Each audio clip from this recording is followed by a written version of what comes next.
department head currently is Professor Grohl. And we have two associate heads, Professor Jim Jones and Nicole Key.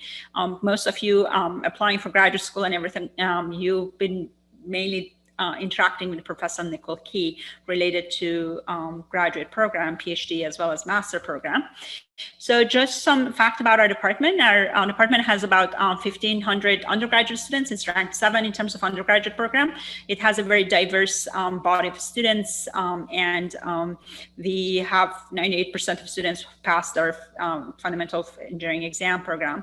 You're more interested to know about our graduate program, so maybe I'll jump into the graduate program where we have about 750 graduate students. About 40% of them are involved in doing PhD or pursuing their PhD, and 60% of that number are working on their master program. Our graduate program is ranked 8th in the country, 5th among the public universities. And we have 90 tenured and tenure track faculty members, and number gets larger when you also include research faculty, as well as the faculty who do have joint appointments or courtesy appointments.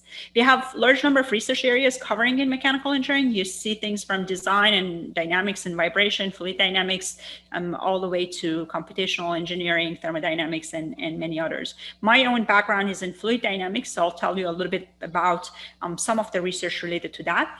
But there are a number of world-class laboratories that are larger number of faculty involved in any of those, like Herrick Laboratory, which focuses on dynamics and acoustics and vibration, focusing on electromechanical systems, focusing on, there's a center of, the whole center on high performance building coming out of Herrick Laboratory. There's another laboratory which is called Zucro Laboratory, and that focuses on more aerospace application related to combustion, turbomachinery, and high-speed flows. There's another laboratory which is slightly off campus. It's called Maha Laboratory, focuses on hydraulic flows and pumps and hydraulics. And last one I wanted to mention, which is on campus, it's Burke, a nanotechnology center, which people whose research focuses on nanotechnology or microfluidics or other fabrication techniques, MEMS, and other fabrication techniques is this laboratory is mainly related to those. It's called Burke Nanotechnology Center. I wanted to just briefly tell you about some of the research areas in the area of fluid mechanics. And like, if you look at the different faculty members who are in that area, you see things all the way from biological applications, like how microbes and interfaces or oil and other things are interacting with each other related to oil spill remediation, all the way to how to detect viruses or bacteria like cholera, all the way to high-speed flows, hypersonic flows, hydraulic systems, turbomachineries, turbulent flows, and turbine blades. So there's a wide range of different areas in the department being covered. As you can imagine, a department with 90 faculty, like you can find almost everything you can think of in terms of different research areas. So the remaining of the time, I want to tell you about what we do in my research group. There's one question, maybe before I move forward, I'll see if I can answer the question, if I can find the chat box for some reason. Okay, I found it. Oh, there's no question. Okay, great. So let me then go to the slides I've prepared for you guys to talk about my lab. We call it Complex Flow Laboratory. We work on many different applications, but all has this umbrella of looking at flow physics, soft matter, active matter. The application, though, it can be from environment to health to energy to even manufacturing of consumer products. So what I'll do is just give you some snapshots, some of those applications, so you kind of get an idea. We do both experiments as well as computation. So some of these examples you will see as I move forward focuses on one or the other or both. For example, one of the areas we are involved in is related to biofuel. So one way of going sustainable towards sustainable energy resources would be to use biofuels. But one of the challenges with the biofuel production, like for example from corn and sugar, is that you have the slurries that you need to pump, and these slurries have can jam if you start pumping them. it could jam. So, and one of the challenges that the industry is working on biofuel production is that how to transport those slurries at high solid loading. Because if you want to make more effective transfer of energy, you want to be working at higher solid loadings, but that is when actually the fluid jams and you won't be able to transport it anymore. So what my group focuses on is quantifying mechanical properties of those suspensions of fibers or particles or slurries at high solid loading. So we look at experimentally as well as computationally how we can quantify these mechanical properties from viscosity, normal stresses, and yield stress, a number of these properties. This particular project is funded by Department of Energy and Paris Material, and there are actually 2-3 more projects forming right now from different industries and different applications, but it's still focusing on high concentration suspensions. So the problem, the fundamental problem, if you think about for these problems, is that under what circumstances these fluids jam, you cannot pump them or you cannot transport them any longer, and under what circumstances you can flow them. And we look at friction and roughness and geometries of particles, a number of things to be able to answer those. Another area we look at is related to microbes and how they interact with either flow or interfaces. The applications are really widespread. The applications can be from infection, bacterial infection, or even viral infection, which you're hearing and is affecting the whole world because of the current pandemic.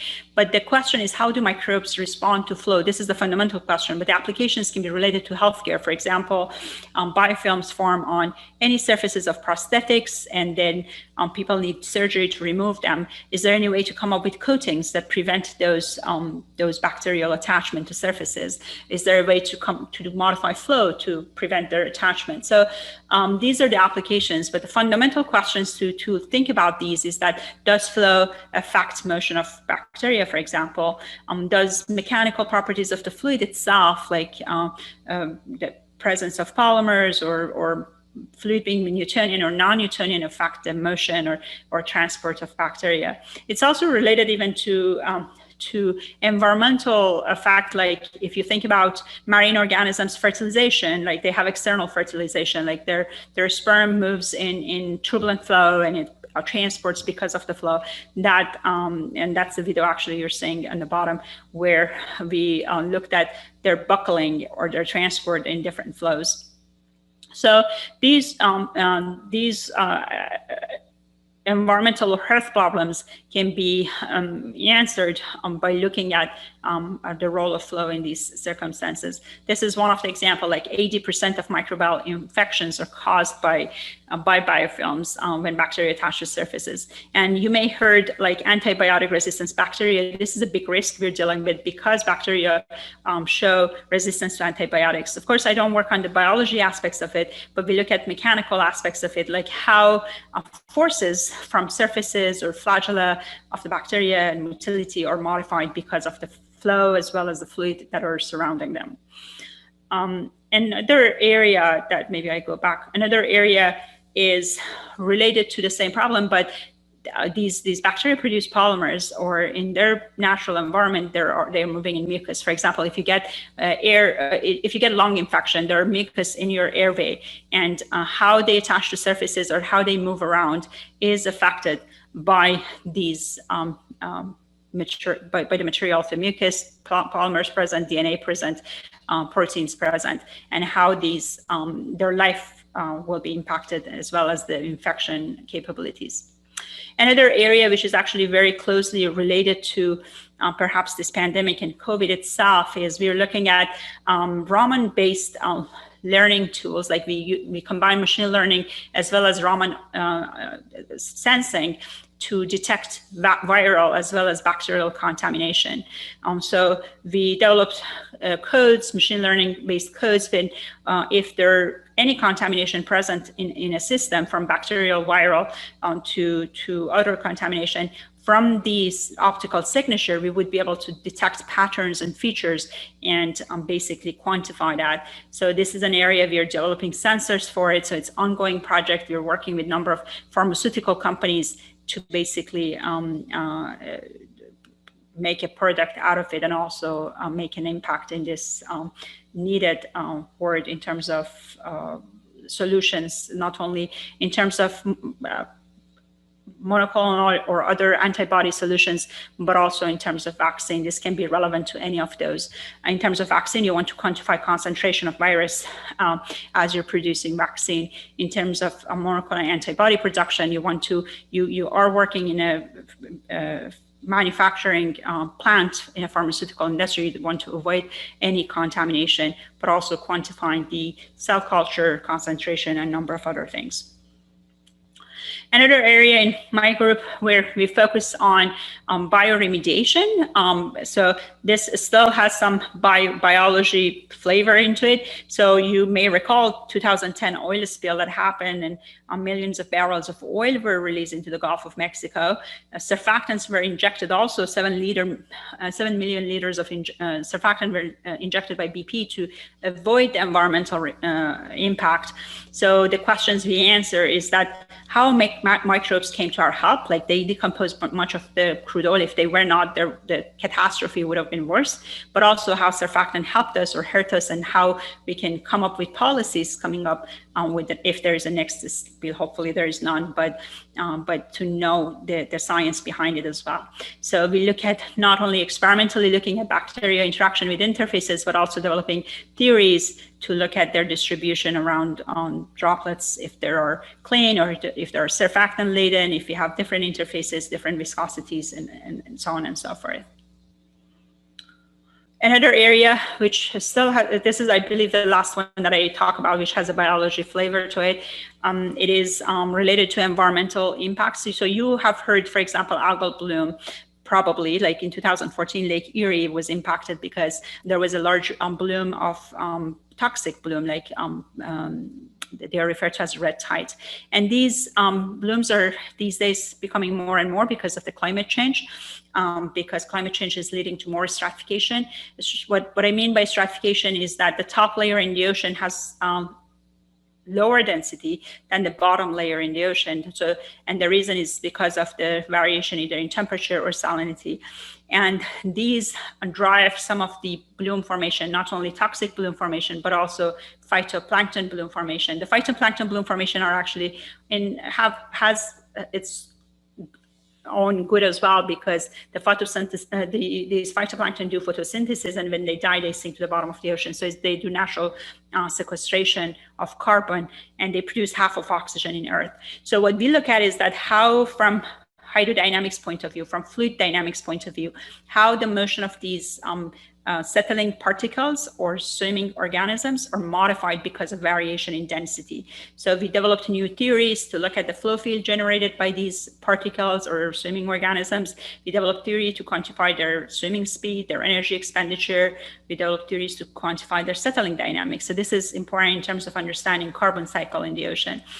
And another factor actually that these blooms play a role in is ocean deoxygenation. Perhaps if you think about climate change and 3 issues challenges that it creates, one is global warming, which you heard most about. The second one is ocean acidification, which probably you read about as well. And the third one is ocean deoxygenation, which is caused because some of these blooms form, and then larger organisms start eating them, and then they consume oxygen, and then you develop regions in the ocean that has depleted oxygen. In fact, there has been 40% increase in the size of these regions that have low amount of oxygen, or no oxygen zone has quadrupled in the past few years. So it's important to understand how then these blooms formation is correlated to density stratification, which itself is driven by the climate change. On the non-biological aspects, we look at multi-phase flows. One aspect is jetting and breakup. This is relevant to printing, relevant to 3D printed additive manufacturing. We look at how mechanical properties of fluids, for example, presence of macromolecules, proteins, particles, suspensions will affect jetting and breakup itself. And like this, I don't know if this video runs, but for here, we were looking at the jet formation on their impact itself, which can be relevant to pharmaceutical drug delivery, like auto-injectors, but also has applications in other places like transport of liquids when there is a sloshing motion and jet formation. So here we have combined experiments and computations, and you're seeing the comparison, for example, where we do look at the jet formation and breakup. This video, for some reason, is running super slow, but anyway. Then another area we work on is Flowtrooper's media. We look at also dispersion as well as transport itself. We look at it from multiple different scales, from micro scale all the way to reservoir scale. So we looked at it from oil recovery perspective, but also from other applications like transport in aquifers or bioremediation, but also drug transport.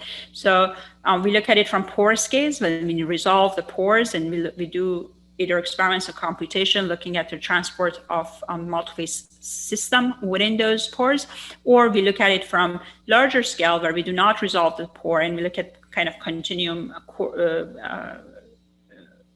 larger scale, either reservoir scale or lab scale type experiments.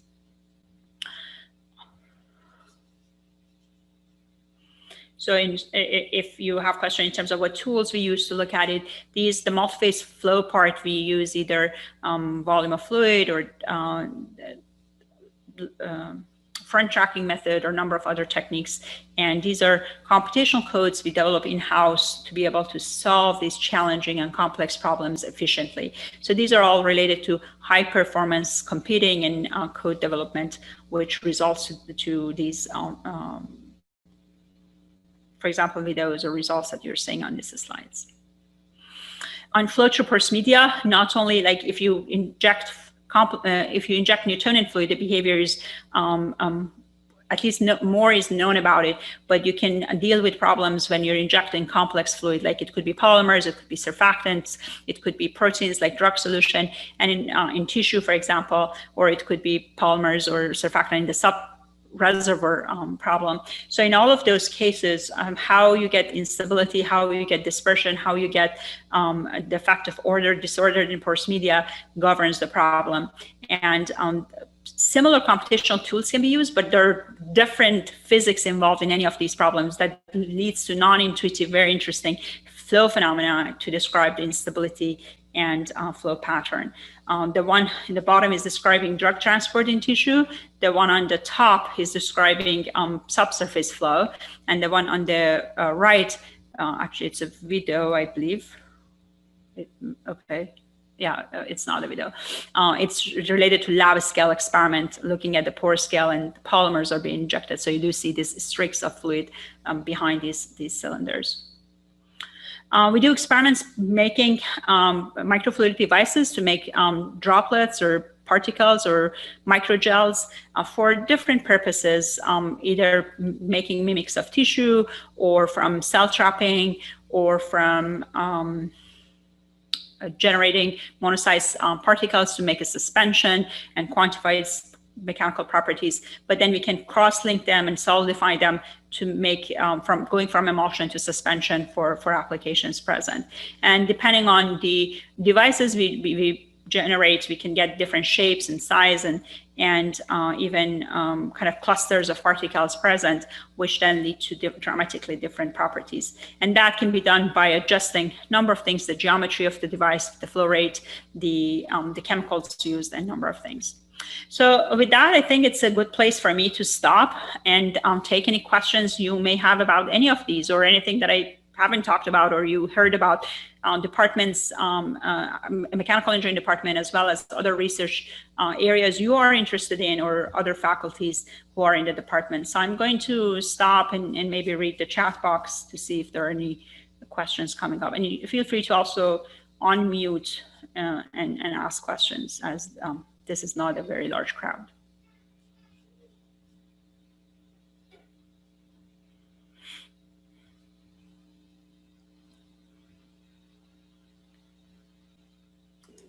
Looks like there's one question about turbo machinery. Sure. What is the question? Because I can't see it. They just want to hear more about turbo machinery. Sure. So the laboratory that is in Zucro laboratory that I mentioned in the very beginning, there are a number of faculty who work on turbo machinery. Professor Nicole Key, Professor Guillermo Panigua, they both work on turbo machinery. So if you have particular question about what type of research they do, like, it's best to contact them and schedule a time to talk to them. I'm sure they'll be more than happy to discuss what's going on there. But another resource for you would be to directly go to Zucro Laboratory website and check the resources that are available there. Zucro Laboratory has recently gone through expansion, so they have, it was already a world-class research facility, and they have also expanded those research equipment and space as well. Did I answer your question, or was it something in particular? Because I believe I won't be able to probably tell you about the detail of research on turbomachinery, as I'm not involved in turbomachinery research, but Professor Key and Guillermo Panigua would be able to do that. It looks like there's a question that says, what is your ratio of work with experimental to theoretical and computational? In my group, probably, if I want to accurately describe it, it's probably 60%, 40%. 60% being computational theory and 40% experiments. Dr. Ardikani, I would like to add a question on that as well, on the same question. So when you're looking for hiring a student, do you expect them to have some kind of computational knowledge, maybe a Python or maybe some computational software, as your research lab heavily relies on that? So it all depends on the project and which funding is available at the time that I'm recruiting a student. But often, and sometimes actually I recruit a student like more general, just because they're very strong and very good at what they do. But I look at all the backgrounds, because I have projects, both actually all three areas: theory, experiment, and computation. So for the computational projects, I often look at their background in coding, like have they developed any code before? Do they know Python or Fortran? Doesn't mean which language actually, but have they done any coding in the past? And then for the experiment, what type of experiments they have done in the past. Often the detail of what the students have done in the past is less important, and is more important for them to show like they are interested in doing or learning new skills, and also are motivated to do that, and have the capability of learning new things. Because most of the time, I would say probably 80%, 90% of the time, the student who join a lab as a graduate students need training to be able to do the tasks that are within that group, rather than like they already know the material. If they knew the material, probably they would have already graduated with a degree of sort. But so I don't look at the specific detail. It's more of are they motivated and capable, and have the backgrounds that are needed to learn new research. So you mentioned me on email as well. You're looking for one candidate for fall 2021. So have you decided on what project exactly you would be looking for? No, I usually don't decide this early on which project would be that. Like usually, and often, like as I mentioned, it depends also the students who apply. So sometimes I see a very strong student in this particular area, and I feel, okay, maybe I adjust things around to be able to recruit that student. So often don't make that decision that early, but so the best thing is just for students to tell me what they are interested in to work on and what are the capabilities that they have, and then I'll find match for it as best as I can within the projects that we have available in the group. The good thing is that we often at the time we have a number of projects from both government as well as the industry, which they all need passionate, strong graduate students who want to work on them. So we'll be able to find match between the students and the projects. I just have one last question.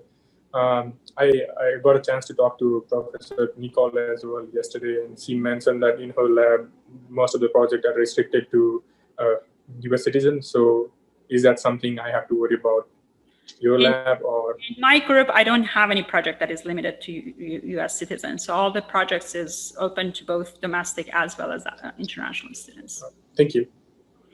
Okay, I see one more question here. It says, what is the advantage, would it be advantage of using any commercial CFD code and multiphysics software packages for your research?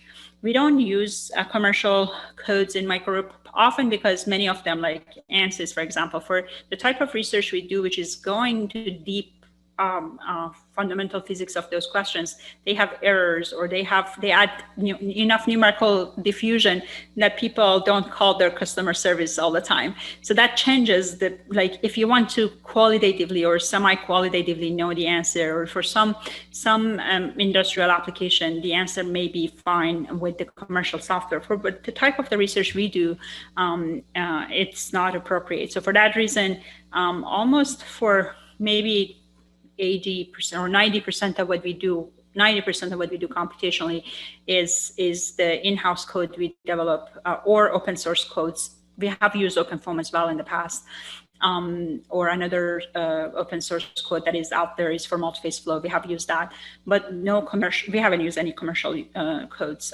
There's just one project we used COMSOL for, and that for that particular project it made sense because it needed like things from electromagnetics all the way to particle tracking and flow physics. So for that particular project, we tested COMSOL. But for everything else, we use our own in-house code. Then what are your upcoming projects for fall 2021? Can a student do a mixed computational and experimental research? Yes, the students can do mixed computational and experimental research, though I should mention it's often harder. So I've had, for example, a couple of students actually in the past who were passionate about both, and they started on both and perhaps even had papers on initially on both areas, but at some point they kind of converge on one area versus the other. I myself during my PhD did both. Primarily I was doing computations, but I did I published an experimental paper as well, which I was first author as well. It's harder because we always have, all of us have time limitation, like we only have like so much time. So it's hard to be top-notch researcher in both experiments and computations. So what I see the possibility though, and some students are interested in myself, including myself, was like, for example, I was doing top-notch computational and theoretical research and then doing some tabletop experiments. Which still experiments was to understand fundamental physics rather than developing new experimental tool. But if I were at the time, like I wanted to do my PhD, both developing new computational tool and new theory and new experimental measurements, probably would have been very challenging to do just because of time limitation. So even though I'm open to having students working on both aspects of computational experiments, both the students and me, we need to be careful on how we formulate it to make sure the students is taking the most out of that project. Just something to keep in mind. But yeah, I myself was very, very interested in doing both, and I did both. So it just, we need to be careful on how to define the projects. What are the upcoming projects? So right now, most of what I presented actually, except a microbe and flow, everything else I presented was active projects. So for any of those like Flowtroopers media related to tissue, computations of multiphase flow, doing experiments related to microfluidic type experiments, looking at suspension rheology, all of those are active projects. So the way I often work with the students is like know what their interests all, and then based on that, we decide how it makes sense to have them assigned into a particular project. What is the average time a PhD student takes to graduate from your group? Can we get a copy of this presentation? Copy of the presentation. I'll make a PDF version of this, or yeah, there's one poster actually I made recently. I make a PDF version of that and send it to you. I send it to Stephanie so she can communicate with you guys. In terms of the time it takes, okay, the presentation is recorded, so that's best actually. That's even better. Then in terms of the time it takes, I would say most of my students graduated in 4 years, maybe 2 graduated in 5 years. That's what I remember. I need to go back and look at the numbers, but that's what I remember. So most of between 4 and 5, majority 4 years.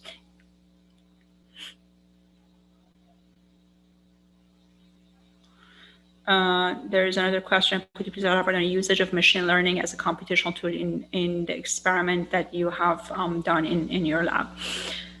Do you have a strong affiliation with the industries? Right now, I would say my projects are half government industry. So we do have, in the past, we had one large industry project related to oil industry. There was a couple of smaller projects related to manufacturing. I've had those industrial projects, and right now I'm working with 2 large projects related to pharmaceutical industry. So, and they're often half funded, or maybe not half, maybe 60% government, 60-70% government, 40% industry.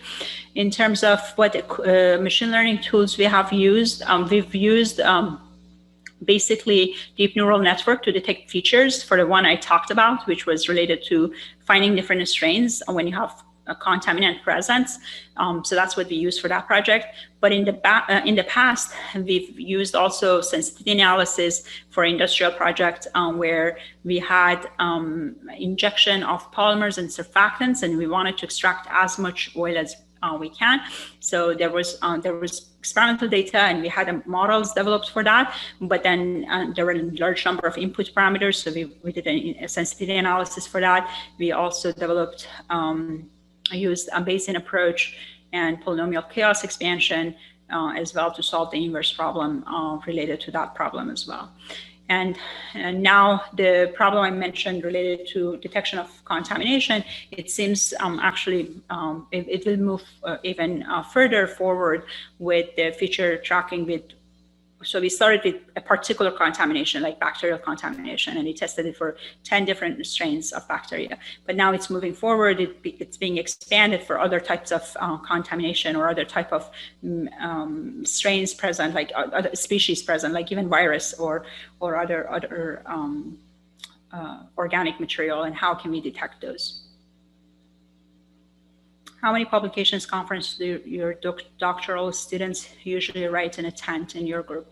So often, so the range is wide, but most of the students often write like somewhere between 6 to 10 journal papers. Less conference papers. We mainly write journal papers, but they do attend conferences. But our conferences are primarily based on abstract. So we submit abstract and then go present, like at American Physical Society Division of Fluid Dynamics or Society of Engineering Science meeting. So they often have 1 or 2 conference presentations, maybe not first year, but second years forward. That's what happens.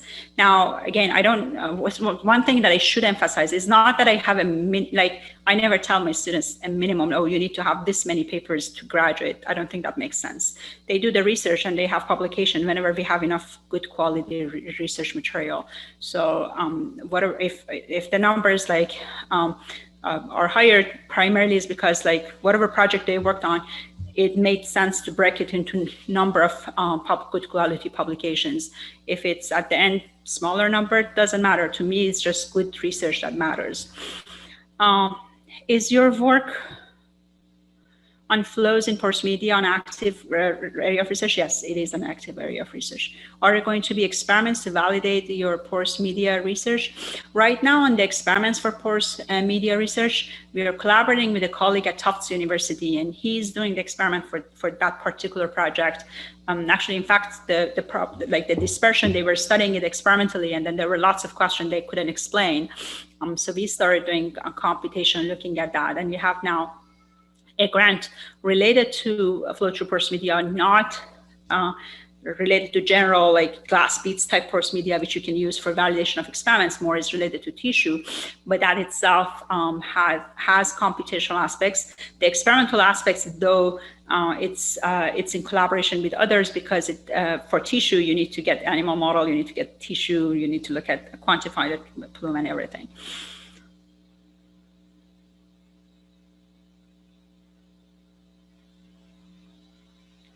I think I answered the questions that was posted so far, but if there are more questions, like feel free to unmute or type it.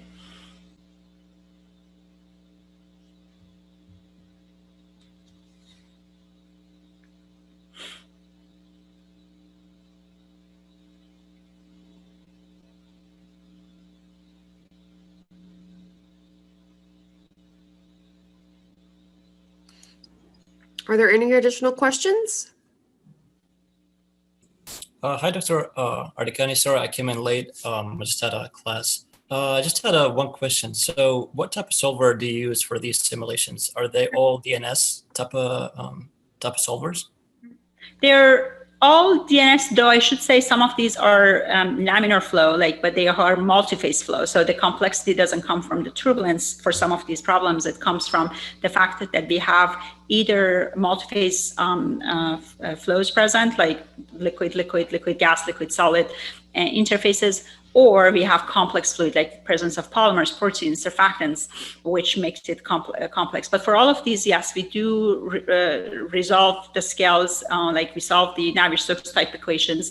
And the codes we use for most of them are either in-house code or open source codes that are fully validated and verified, and then we can add our own contributions to the code for the problems that are of interest. So our in-house code, for example, the one we have, which handles the suspension of particles, there are two actually we are working on, or maybe three we are working with. One is based on inverse boundary method, one is based on distributed Lagrange multiplier method, and one is based on front tracking. So we don't use all of these for, not every PhD student in the group is using all of them. So depending on the problem we have at hand, we basically use the most appropriate code. And for some of the for a couple of the problems that we talked about, we used OpenFOAM in the past and added our own solvers as needed. And then for a couple of projects, we used JERIS, which is another open source code for multi-phase flow systems, handling rupture of breakups and things like that. Oh, I see. Thank you. What do I look in emails from students looking for PhD? I mainly look at research background as well as the academic background. So look at what they are interested in, and like, do they have research experience knowing kind of how research is done? And all that depends also whether they have master or bachelor. So definitely things I look for a student who has already master versus a student who is applying for a PhD from bachelor are different, because just the time they've been into their program is different. So, but some even for undergraduate students, some sort of research experience is helpful to know they have interest in doing and accomplish something. So I look at their research background, like internship if they have done in the past, especially for undergraduate students. If they have done internship in the past, if they've done research experience in the past, the recommendation letter, I first actually started looking at CV and then go back look at transcript. Sometimes I don't even go back look at transcripts. So the CV is more important for me. And then looking at GRE as well as the transcript. But then for students who have master, then that research part should be like, there should be more explanation of what they did, what they learned, what they developed. And if there's a conference or journal paper, that helps to even understand more about the student's background. And as I mentioned earlier, for those of you who have joined late, I want to emphasize is faculty often don't look at like you working on the exact area they have project on. They know, especially for undergraduate students, that even like some students may say they have interest in this topic X, but then the reason they say that because of one exposure they had during their undergraduate program, but they may not know well that topic X or Y, and they may actually, if they start working on topic Y, they may love it even more than topic X. So all the faculty know these things. So for undergraduate students who apply for PhD program or graduate program in general, master program, we look at it more in terms of general research background and the motivation and the skill to develop new research skill sets. For master's students, it's a little bit different in the sense it's still the area, the exact area is not important, is more have they been productive during their master program? Have they learned or been able to develop new skills, even though that skills may not be directly related to the topic that the project is on. But what is more important is that whatever topic the new project is on, like the students is interested or passionate to learn about and work on. I hope I answered the question. Would you recommend adding work that is yet to be published on your CV? Yeah, I would suggest just writing in preparation. So, and if the faculty member schedule a time to discuss with you, you could then definitely tell what a stage it is, what you are, do you have a like the experiments done already or computation code developed already, or what stage you are. Do you have even draft of manuscript maybe sometimes and still not submitted or published? But it's helpful for the faculty member to know that whatever you did is leading to a product there. Do you require GRE for fall 2021 application, or is it waive? I know there is a discussion in our department whether to waive it or require it. I don't know the outcome. Maybe that decision is already made and I don't know the exact outcome, but I know several faculty very supportive of waiving it. Oh, perfect. Stephanie is writing that answer there. We only have a couple more minutes. Is there any other additional questions? Regarding to GRE, the best resource for you would be to contact the graduate office, mechanical engineering graduate office. They would know the answer.